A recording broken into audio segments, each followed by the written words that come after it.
चारों युग में मेरे संत पुकारे, कूक को हम हेल रे।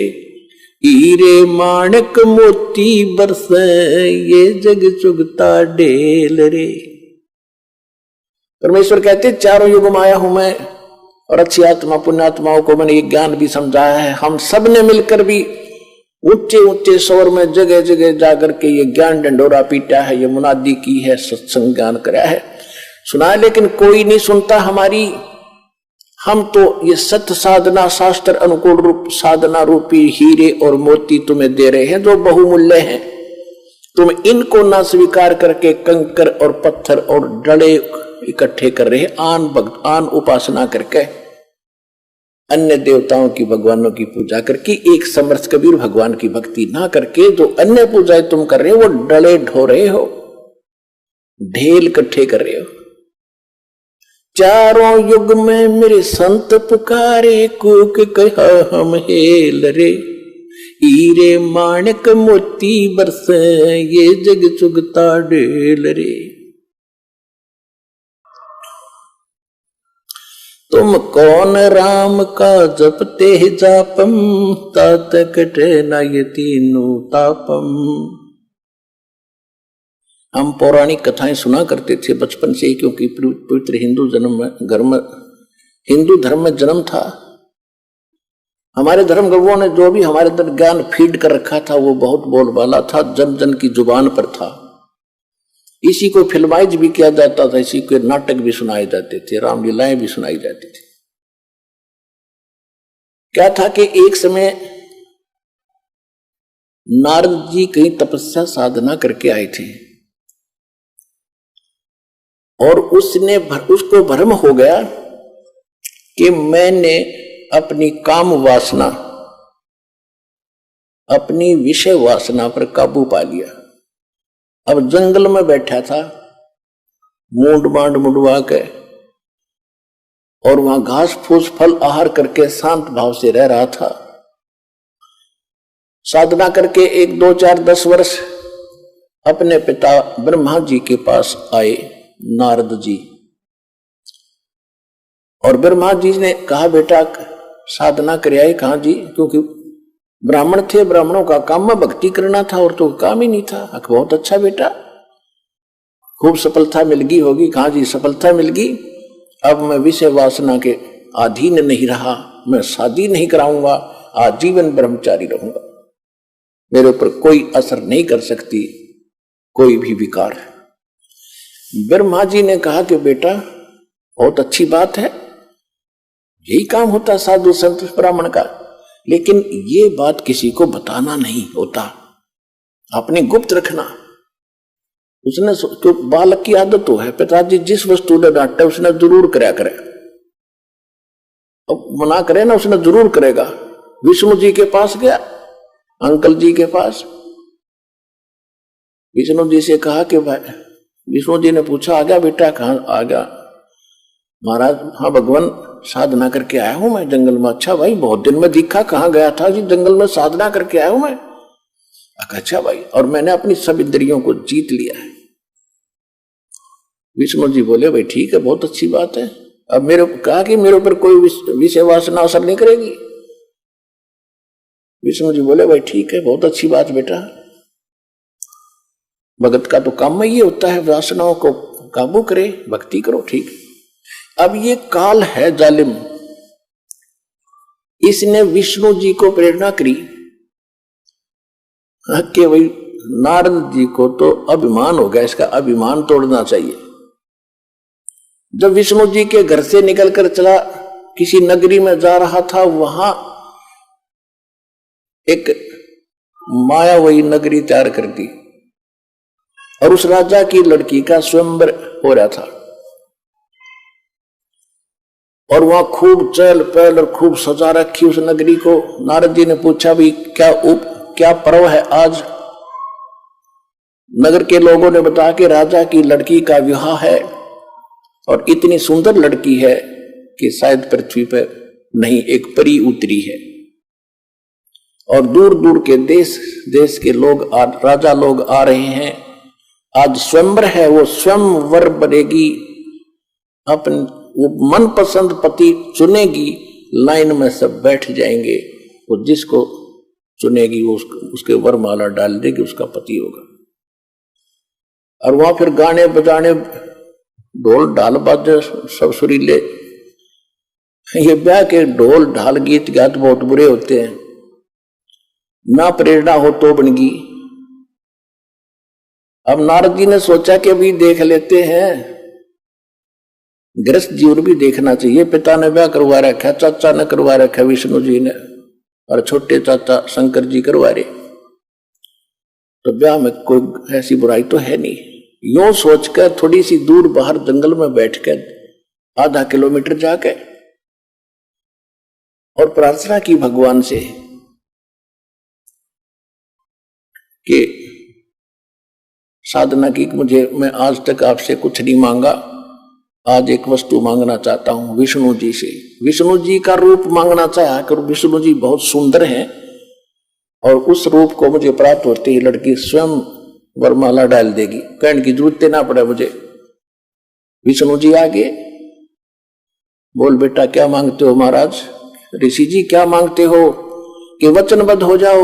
वचनबद्ध हो गया विष्णु जी, मुझे हरि रूप चाहिए, हरि रूप चाहिए, मैं शादी करवाऊंगा, आज मैंने पक्का इरादा कर दिया है।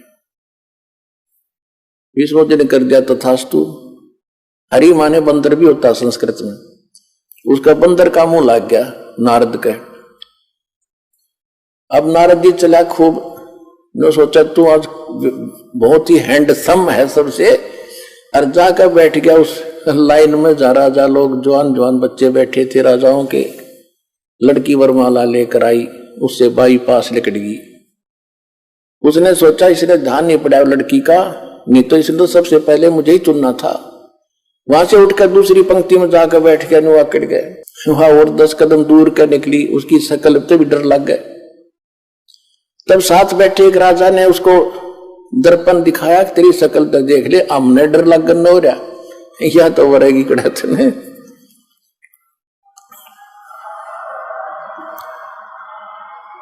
जब उसने देखा कि मेरा तो लिया बिगाड़ दिया विष्णु जी ने, तो उसको श्राप दे दिया।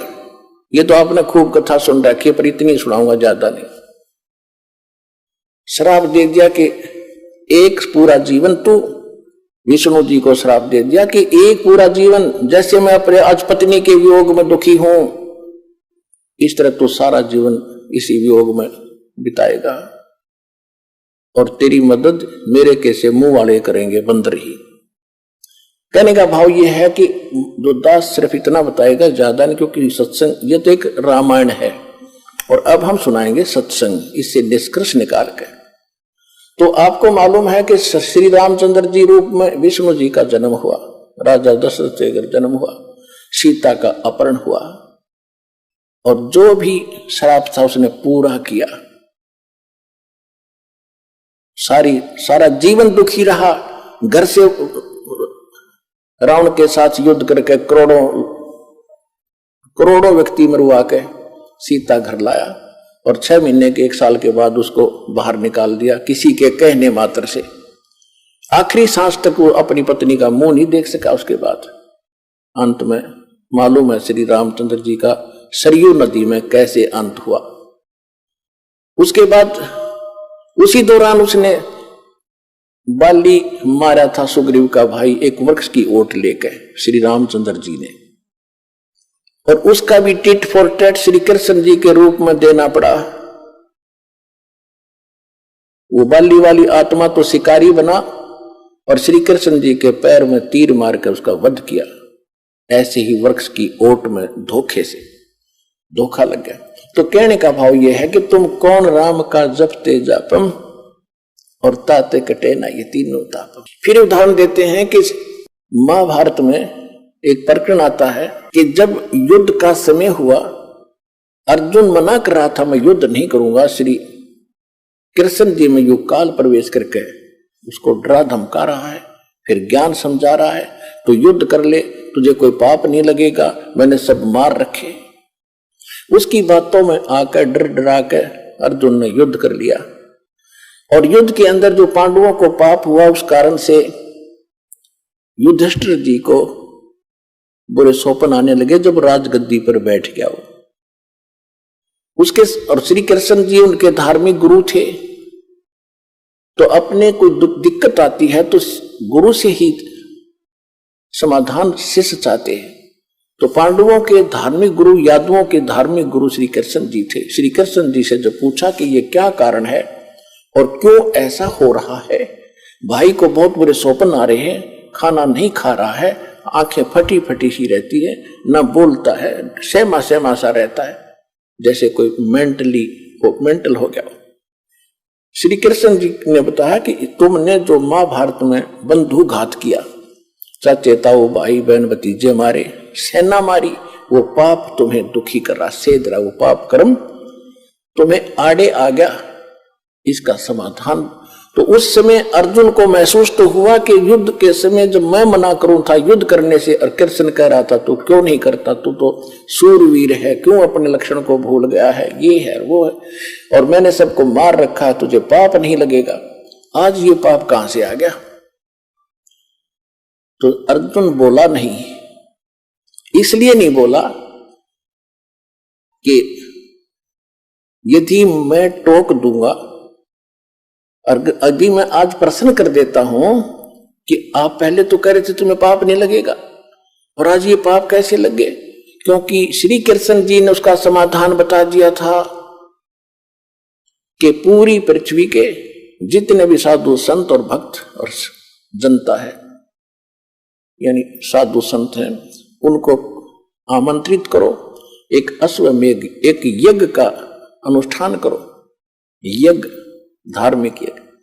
उसमें ऊपर आकाश में जो स्वर्ग लोक के देवताओं को भी निमंत्रण दो, और उसमें एक शंख रखा जाएगा, शंख जो मंदिरों में बजाते हैं, आपने देखे होंगे, इस तरह का पंचमुख का एक शंख रखा जाएगा।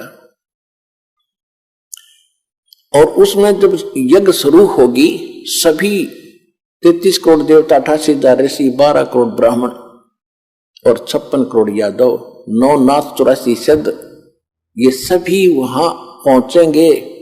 और जिस समय ये सब खाना खा लेंगे महापुरुष, उसके बाद वो 5 मुख का शंख था, पंचायन 5 मुख थे उसके। आपने तो एक मुख का देखा होगा, 2-2 मुख के तो हमने भी देखे हैं, तो 5 मुख का था, उसके 5 मुख थे। और उसको कहीं अलग रख दिया जाएगा शटूल पर दूर। जब सभी खाना खा लेंगे उस यज्ञ में, वो शंख अपने आप बजेगा। शंख बज गया तो तुम्हारी यज्ञ संपूर्ण होगी, और शंख नहीं बजा तो यज्ञ संपूर्ण हुई नहीं, तुम्हारा संकट नहीं कटेगा। और दूर दूर तक सबको बुला के लेना, को साधु संत रह नहीं जावे पृथ्वी पर, और ना जाने किस में कौन सी करामात हो।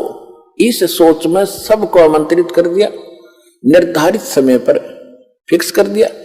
अब अर्जुन ने सोचा था कि यदि मैं अब प्रश्न कर दूंगा कि आप जब तो कह रहे थे तुम्हें कोई पाप नहीं लगेगा, और आज ये पाप कहां से आ गया, तो मेरा भाई, क्योंकि इसमें अरबों रुपये खर्च होने थे, इतनी जनता जिम्मेगी, और मेरा भाई इतना नेक है, इतना सेंसिटिव है, यदि इसको ये आभास भी होगा कि खर्चा लगने जा रहा है मेरे ट्रीटमेंट पे, और भाई इसलिए ये वाद विवाद कर रहा है, ये चाहता नहीं मेरे को सुखी देखना, कहीं इसको ये भाव हो गया तो मेरा कोई जीवन नहीं रहेगा।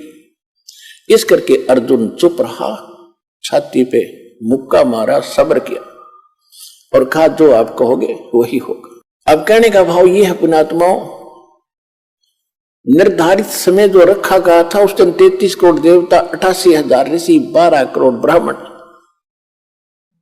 9 नाथ 84 सिद्ध,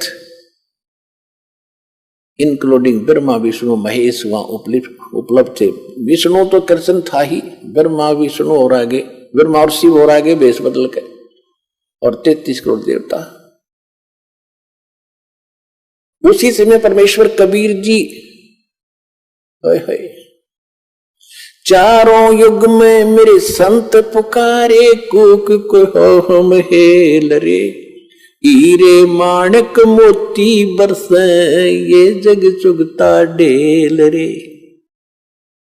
परमेश्वर कहते चारों युग में आया हूं मैं, और अच्छी आत्मा पुण्यात्माओं को मैंने ये ज्ञान भी समझाया है। हम सब ने मिलकर भी ऊंचे ऊंचे स्वर में जगह जगह जाकर के ये ज्ञान डंडोरा पीटा है, ये मुनादी की है, सत्संग ज्ञान कराया है, सुना है, लेकिन कोई नहीं सुनता हमारी।